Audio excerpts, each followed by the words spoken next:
We'll be looking at chapter 7 today over work and kinetic energy.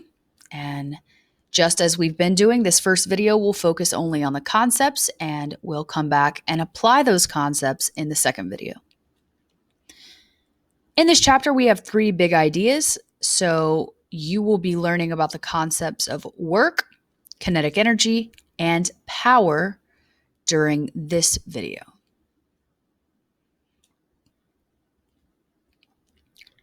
So when work is done by a constant force, and that's a key word here, it's done by a constant force, and that force is parallel to our displacement. So it's in the same direction as our displacement. It must be parallel to it, not perpendicular. We know that work is equal to force multiplied by displacement. That D stands for displacement. And the unit we'll be using for that is joule, though you might also see Newton meter, and these are equivalent, so you may use either.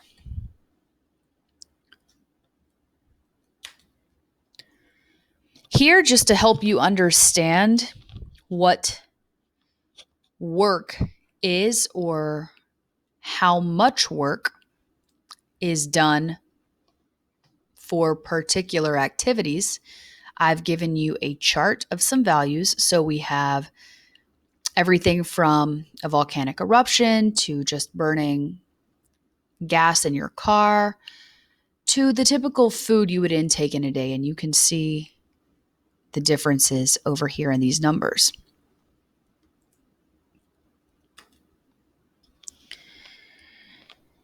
If the force that we are looking at is constant, but it is at an angle to the displacement, so it is no longer parallel to our displacement, but it is at an angle, we can't just use work equals force times displacement. We're going to have to add in one extra portion. And remember, this information just comes from SOHCAHTOA. Work will be equal to the force times the cosine of theta, so whatever that angle is, multiplied by the distance. And if we rearrange, we'll find that force times displacement is equal, work is equal to force times displacement times the cosine of theta.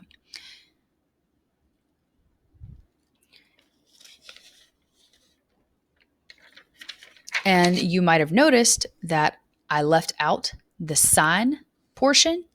That's because as this briefcase or luggage is traveling, it is not moving in both of these directions. It is only moving in one of those directions. So we can ignore the y direction and focus only on our x direction.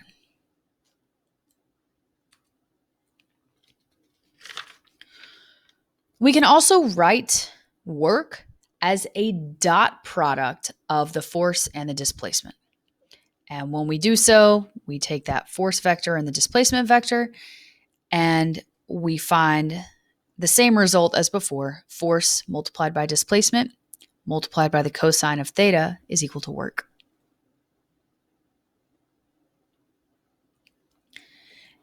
Now, the work that is done can be positive, it can be negative, or it can be zero. This is going to depend on the angle between the force and the displacement. So we have 3 examples here. When we have positive work, our angle theta is going to be somewhere between negative 90 degrees and 90 degrees. So the force vector and the displacement vector will have an angle in between negative 90 degrees and 90 degrees. When no work is being done, the force vector and the displacement vector are at a positive or negative 90 degree angle. They are perpendicular to one another. And when we have negative work, we see those 2 vectors at an angle that lies between 90 degrees and 270 degrees. And this is going to be something you'll want to make note of. It'll help you tremendously when you start doing calculations.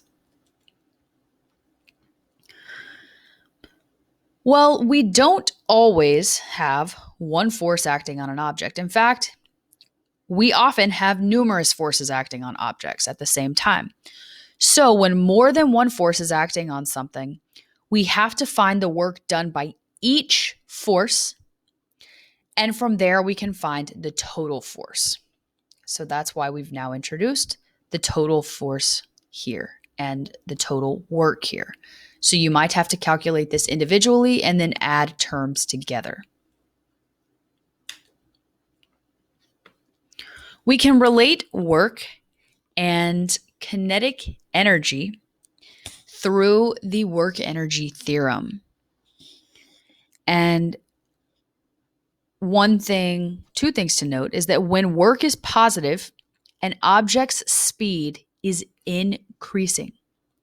However, when work is negative, the object's speed is decreasing. So when work is positive, the speed is increasing, and when work is negative, the speed is decreasing.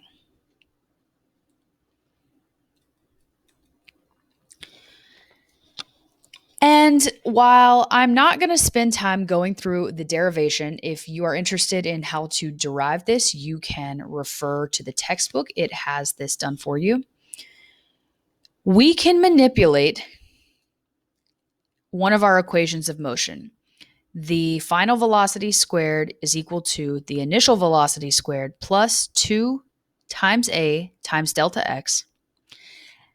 And we can actually manipulate that to find our total work. Here, once we have manipulated that, so it's now equal to total work, and again, please refer to the textbook if you would like to see that derivation, we can see that work is directly related to a change in the speeds. We have a final velocity here and an initial velocity here, and we are subtracting them. So this work is occurring because of some change in speed. And we can, from there, make a connection that this term, 1/2 mv squared, is just equal to our kinetic energy. And kinetic energy, as we know, is due to an object's motion. This is measured in joules or kilogram meters squared divided by second squared. And we'll see that again, don't worry. Since the total work is due to changes in kinetic energy, we can actually write the equation like this. So instead of having total work, we can just replace it with delta K, which means change in kinetic energy.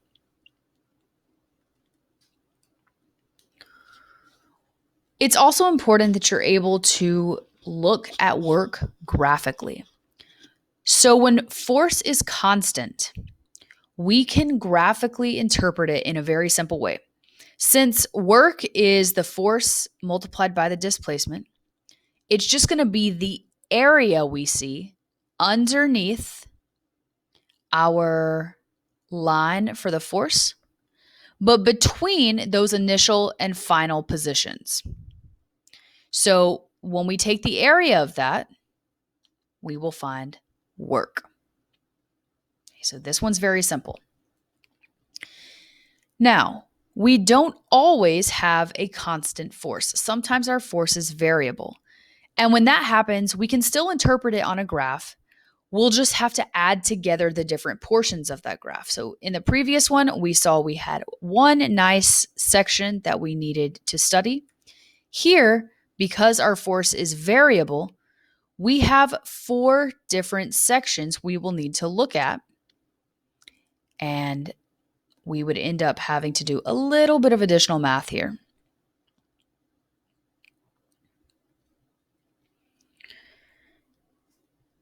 That was constant first, then we looked at variable. Now, what happens if our force is continuously changing? So when this is happening, we can approximate the area under the curve. So when we see some kind of change that is a curve because it is constantly changing, it is continuously changing, We can take the area under that curve and we can create little rectangles. And the smaller the rectangles are, the better. The more accurate our results will be. So you see here that we've taken this area under the curve and split it up into small rectangles, which again, you could find the work for individually and add together. Obviously, that would get very tedious at some point, depending on the number of rectangles you have included.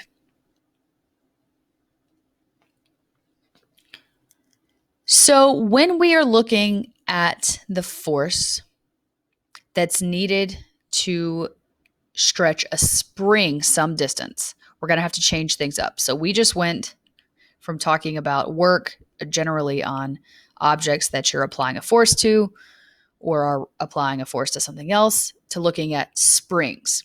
And now we're going to relate work back to springs. I hope you recall from chapter 6 that force is equal to negative kx, and that's the force exerted by the spring. Here, we're looking at the force needed to stretch the spring.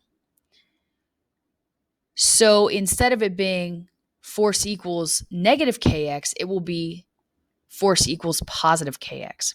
So we can actually just use this information, plug it in, and we'll find that the work done in stretching the spring is equal to 1/2 kx squared. And we see what that would look like here on a graph. So kx is our force. Okay, that's why we have this here. And the area underneath this section is in the shape of a triangle. I hope you recall your geometry. The area of a triangle is 1/2 multiplied by the base multiplied by the height. Well, our height is kx, our base is x. When we multiply all that together, we get this, which is work equals 1/2 kx squared. And finally, we have power, which is the rate at which work is done. So it's work divided by time. And for this, we're going to use the unit watt. And a conversion you will want to make note of and write down is this. 1 horsepower is equal to 746 watts. So make sure you can convert between those simple unit conversions. And just like I showed you several typical values for work, here are a few for power. So we start up here with the Hoover Dam, which puts out a large amount of power, down to a refrigerator, down to the human brain. And this just gives you an idea of how much power various sources put out. When our speed is constant, even with friction, air resistance, etc., we can write power a little bit differently. So again, this is when our speed is constant, even when there's friction or air resistance or gravity. We can actually write power as being equal to the force multiplied by the distance divided by time. And if you recall back, distance divided by time is simply velocity. So we can actually write power as being equal to the force multiplied by the velocity when speed is constant. That'll come in handy in the next video. So here we covered our big ideas, the concepts of our big ideas, which was work, kinetic energy, and power. And here is a quick recap. We know that when the force is constant and parallel to the displacement, our work is simply our force times the displacement. That should say displacement. I'm so sorry about that. However, when the force is not parallel and it's at an angle, we're going to have to make an adjustment. And we can also calculate the total work done by several forces. When we're looking at work, our unit will be joule. And we can connect work back to kinetic energy using these equations. And finally, we can look at the work that's done by a spring. We can calculate power, and the unit for power is going to be watt. Thank you all for watching, and I'll be back with the next video on applying these concepts.